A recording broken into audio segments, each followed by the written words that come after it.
ちの感情廊下に全部詰め込んだ踊ってない夜を知らない踊ってない夜が気に入らない踊ってない夜を知らない踊ってない夜が気に入らないよ気に入らない夜なんてもう僕は知らない踊ってない夜がない夜なんてとっても退屈です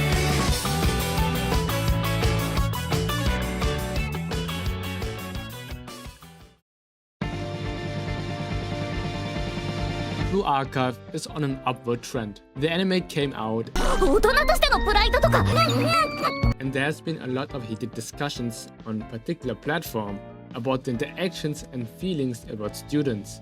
It's been getting more into the mainstream and new players start picking it up. But how does Blue Archive actually hold up as a game?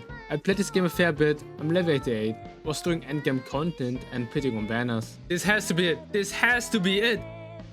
So I've had my fair share of experience. The gameplay is quite simple but intricate. You got different stages consisting of different types, enemies, your student teams and a boss. In the battle you have 4 on-screen strike students and 2 off-screen special students. They all battle their way through the stage, headshotting enemies, trickshotting drones and causing property destruction. You can use this skill, which can be offensive, defensive and supportive. There's a weakness and strength system with different types of colors, not controversial, and different types of guns. And that is it. Your interaction in the battle is your deliberate use of skills in the right order and circumstances. This especially is important in the endgame content such as Total Assault. BA has a sweep function, so you just click 2 buttons and the daily grind is waiting for the loading screen to process. Because for some reason there's a loading screen for clicking anything. I've played Guild's Frontline, which has a similar map mechanic with enemy nodes and teams, and the maps can get very big and very loaded with enemies. The problem is never the enemies, they're easy. It's just that you have so many battles where you can just auto-battle it and watch it happen unfold. It's just not very interactive or interesting. And it actually becomes annoying when you try to S-rank all the battles and happen to fail one of them, prompting you to restart the stage. The gameplay can honestly grow old pretty fast and only really shines when you're not in battle and have to strategize which units synergize together and which units counter specific enemies or stage conditions. It is a spreadsheet simulator with a lot of math calculations, which a lot of people do like, but I can't say it's a unique thing this game does.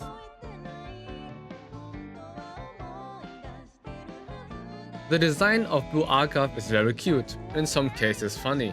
There's a variety of character designs going from big-chested confident girls to little fox girls or nuns. They all have a similar art style, which fits to the game's UI style and chibi style in battle, which gives the game its quite soft but intricate look, which you can easily familiarize with. It's definitely one of Blue Archive's strongest points. Everything is polished, thought about, the maps are kept simple and stages differ. You can tell immediately which game mode you are playing. There's nothing sensational or super clean and smooth, but the design fits to the game.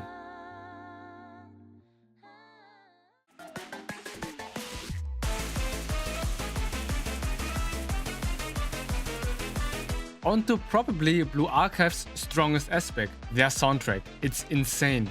Fitting to the cute design, there's a lot of Moshop, Future Bass or J-Core, but also very insanely iconic pieces like this one or that one. It's always so high energy and the mixing is insane. The sounds are crystal clear. They also have very calm pieces and very melodramatic slow songs with the right ambience. It's honestly near perfect. Their vocal pieces are not as good as their instrumental ones, but they're still fine.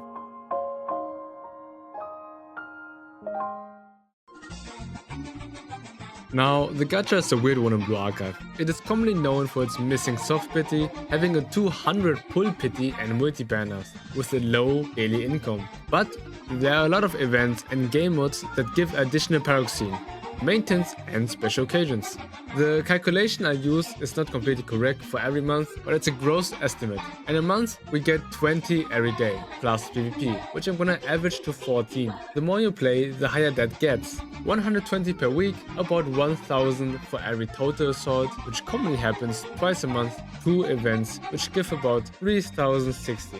I've left out some challenge stages which would give you some paroxysm. Then hitting like top 1 in the app store gives like like another templates, and main tips gives about a temple, and some other things I didn't include probably gives another temple. That's roughly 11k 292 a month. That means you would need to save out 4.25 months to pity for 2 characters in a month, or 8.5 months for 4 characters if they are multi-banners. A 3-star has a rate of 0.7%. Putting this into the binomial formula gives us 48.3% chance of getting at least 1 new character in a month. These are pretty bad rates. Genshin has a better rate, but that is also why skipping is very common. If you want all the characters and you've just started this game, good luck.